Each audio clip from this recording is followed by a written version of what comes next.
Hey everybody, welcome back to the best coin news channel on YouTube. I'm Son of a Silver Stacker. In today's Numismatic News and Information for the 5th day of January 2024, I'd like to welcome you over to moneymetals.com so you can check out those live spot prices as well as the availability and the premium for the 24 American Silver Eagle. After that, we'll bump over to the United States Mint website, check out the bullion sales.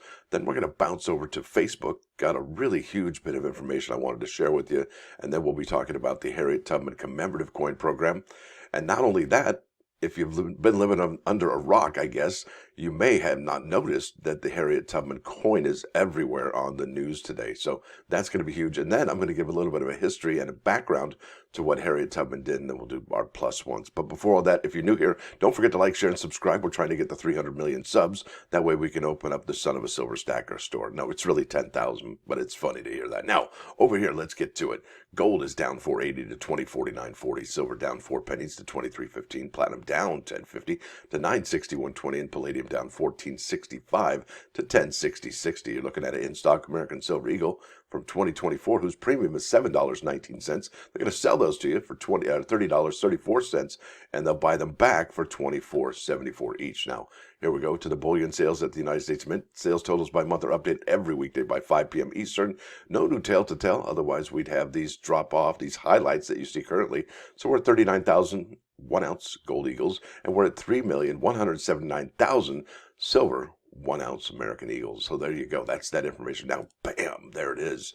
Look at this. This is Ventris Gibson, and it looks like she's signing COAs with a gold pen. It says here, the Honorable Ventris C. Gibson signed 250 certificates of authenticity, COAs, for the Harriet Tubman 2024 three-coin proof set. There you go. That's where these certificates of authenticity are headed. These will be randomly inserted into unmarked sets and will be fulfilled when shipping begins. And I got to show you, shipping has been changed. I don't know if you saw yesterday, but it definitely has been changed. Now, pre-order your sets tomorrow. That's yesterday. And keep your fingers crossed for a chance to be one of the lucky recipients.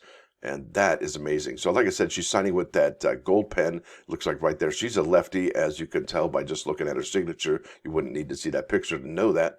But that's incredible, 250. And how many is that? Well, that is that percentage right there. 0.05% of the folks that are going to get that out of 5,000 possibilities. Now, will the Mint make 5,000? They could make 4,900 or so, and that would make it a little bit better chances to get one, but not by much. Now, let's bump over here. This is the Harriet Tubman three-coin proof set.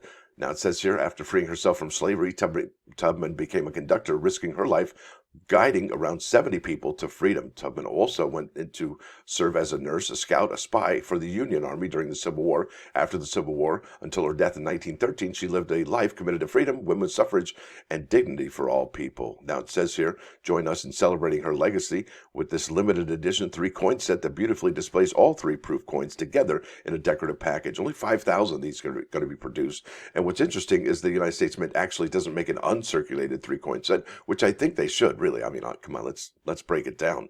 Now it says here, we're pleased to announce that Honorable Ventris C. Gibson signed 250 of these certificates of authenticity for the Harriet Tubman 2024 three-coin proof set.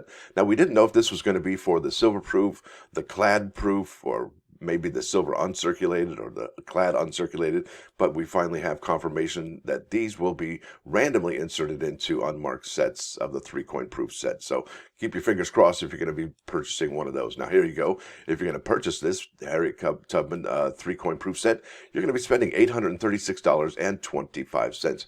And the household order limit is still one. That may drop off today at noon. We're not sure. But check this out. Sales open for pre-orders January 4. That was just yesterday. Until the expected shipping date, here you go, of February 12, 2024. Well, that's not necessarily true, because check this out. And what's interesting, it says, please make sure your credit card is not scheduled to expire before the shipping date to ensure prompt delivery of your order. So if you thought that it would be February 12 and your credit card expires in March or even April, well, guess what? Yeah, you might be out on that. So here's the rest of the coins. You're looking at the proof silver dollar for 82, Harriet Tubman proof half dollar 49. We already showed you the three-coin proof set, and then I really dig the design here on that proof silver dollar and the uncirculated silver dollar. 77 for the 47 for the uncirculated half dollar. And really, I would love to see the uncirculated half dollars in a roll of 10 or 20, and I think people would be happy, more than happy, to pay 50 or 60 or $75 for those particular rolls. Now, 718 for the $5 gold coin. That's the proof, I think. Yep.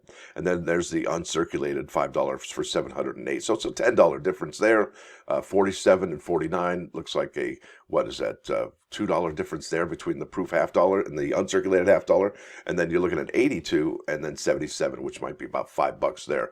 Now, like I said about shipping, look at this. Here we go. So here's the Harriet Tubman proof. That's going to be inspected. In stock date is Thursday, April 4, 2024. Yowza! That's 3/4 of the year already gone, and you don't get anything yet, right? The expected ship date for this particular 3-coin proof set is Thursday, April 4, and honestly, I don't know if this just happened overnight or it happened during, well, launch yesterday at noon, because it really has been less than 24 hours. I think we're 6 hours away from that 24-hour window. So that's, what, 18 or so? The expected ship date for the silver dollar coin, and look, the proof half, the proof 3-coin set, and the proof dollar. All of them, yep, not available until April 4. So hopefully your credit card information is good to go until then. Now, over here to the Google machine, I got Harriet Tubman here, and I got it under news right there. Bam, it's blue. News about the U.S. Mint coins and Harriet Tubman. Look at this, is 11 hours from NPR. The U.S. Mint releases new commemorative coins honoring Harriet Tubman, and you'd probably seen these on the news this morning, if not yesterday. 7 hours ago, Harriet Tubman coins are released by the United States Mint. 12 hours ago, The Hill. USA Today, 5 hours ago. 22 hours ago, CNN. ABC 7 Chicago, 16 hours ago.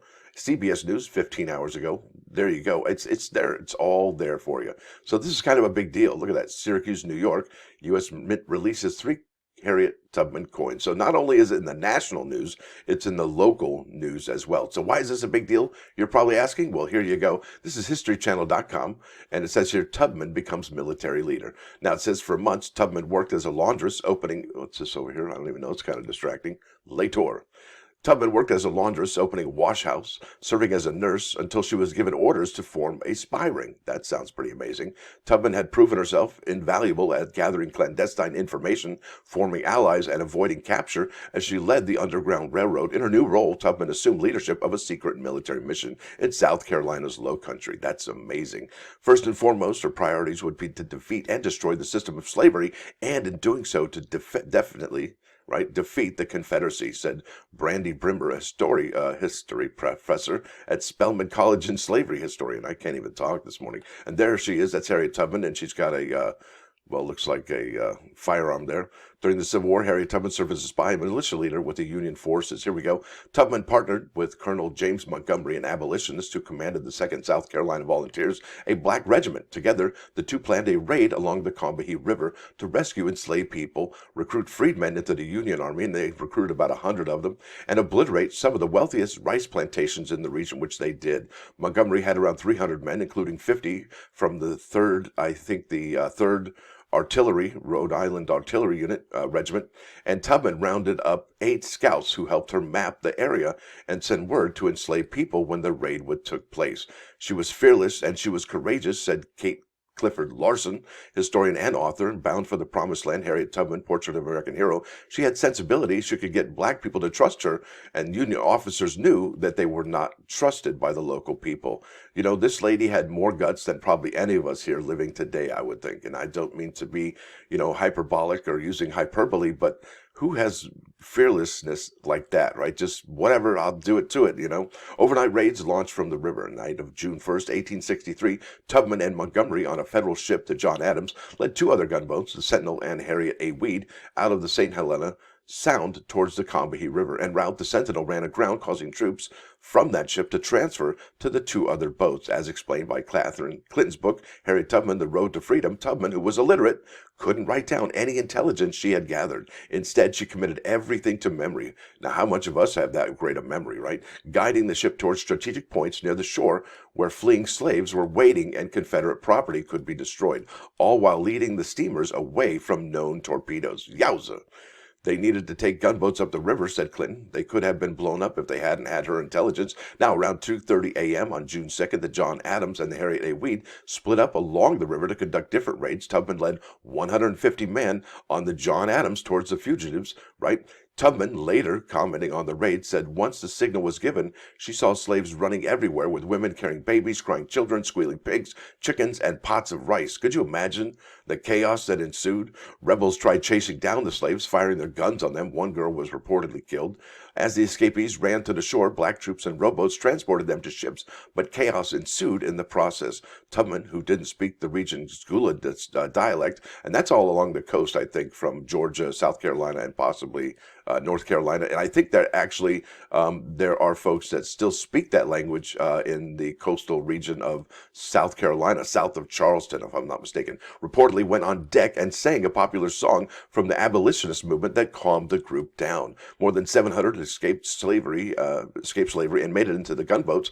Troops also disembarked near Fields Point, torching plantation field mills, warehouses, and mansions, causing a humiliating defeat for the Confederacy, including the loss of a pontoon bridge shot to pieces by the gunboats. Now, she was recognized a hero, but she was not paid. Yeah, what? Yeah, didn't get paid for her efforts. That's incredible. Now, there's a Harper's Weekly issue illustrating slaves escaping to a Union ship on the Combahee River as buildings burn in the distance. Isn't that something, I tell you? And there you go. That's amazing. Some are hopping in the water trying to get to the gunboat. Now, it says here the ship's docked in Beaufort. Yeah, it says Beaufort, but it's really Beaufort, South Carolina. You got to live there to know it, or been there, where a reporter from the Wisconsin State Journal heard that what happened on the Combahee River. He wrote a story without a byline about the She Moses, that's what she was called, but never mentioned Tubman's name, right? He wrote that Montgomery's gallant band of 300 soldiers under the guidance of a black woman dashed into the enemy's country, struck a bold and effective blow, destroying millions of dollars worth of commissary store, cotton, and lordly dwellings. Lordly, gosh, that's a word. And striking terror to the heart of the rebeldom, brought off bare 800 slaves and thousands of dollars worth of property without losing a man or receiving not a scratch. That's amazing, folks. Amazing. Like I said, this is one heck of a story. It'd be great to see in a movie, I would think. It's part of our story. It's part of our collective quilt that we call the American dream or the American history, right? This is all part of our story, folks. Every single one of us. But Tubman's anonymity came to an end in July 1863 when Franklin Sanborn, the editor of Boston's Commonwealth newspaper, picked up the story and named Harriet Tubman, a friend of his, as the heroine. All right, that's amazing. Despite the mission's success, including the recruitment of at least 100 freedmen into the Union Army, Tubman was not compensated for her efforts on the Combahee ferry raid. She had petitioned the government several times to be paid for her duties as a soldier. She was denied because she was a woman. That's awful, right? And how many of you tried to petition the government for disability or VA benefits or anything like that? You know it's no walk in the park. By the time we get to the Emancipation Proclamation, we have Lincoln setting out concrete spaces for black men and their recognition in the military service, said Brimmer, but there's not really a vision for the work of women who function in the military bearing arms, particularly black women. Tubman would eventually get a pension, but only as the widow of a black Union soldier that she had married after the war, not for her courageous service as a soldier. Isn't that something? And I will leave a link in the description for this particular story. I think we all really should probably get down with that. It's pretty amazing, and maybe it'll inspire everybody, or at least most folks, to realize that, hey, you know, I can be fearless too, right? That's amazing. Now, let's get over here to 3 nines. Whoops, not 3 nines, fine. Let's do this. This is our, I guess, plus ones for today. This is about freedom, all right? For there is no free man, but one that occupies himself with the study of the Bible. That's from the sayings of the fathers. Now let's go here to 3 nines, fine, 99.9. This is George Michael Freedom, and I don't think it's the Wham! It's George Michael Freedom, the 1990 official version, and there's a bunch of supermodels in here as well, so it's kind of amazing. So with that said, I want to thank you all for coming. Thanks for dropping by. Don't forget to hit that like button, and if you do like what you hear and see, sub the channel. It's free, and if you're already a sub, please consider becoming a member. It's only merely $1.99 a month. That's the price of a cup of coffee or a taco at Taco Bell. Stacker out.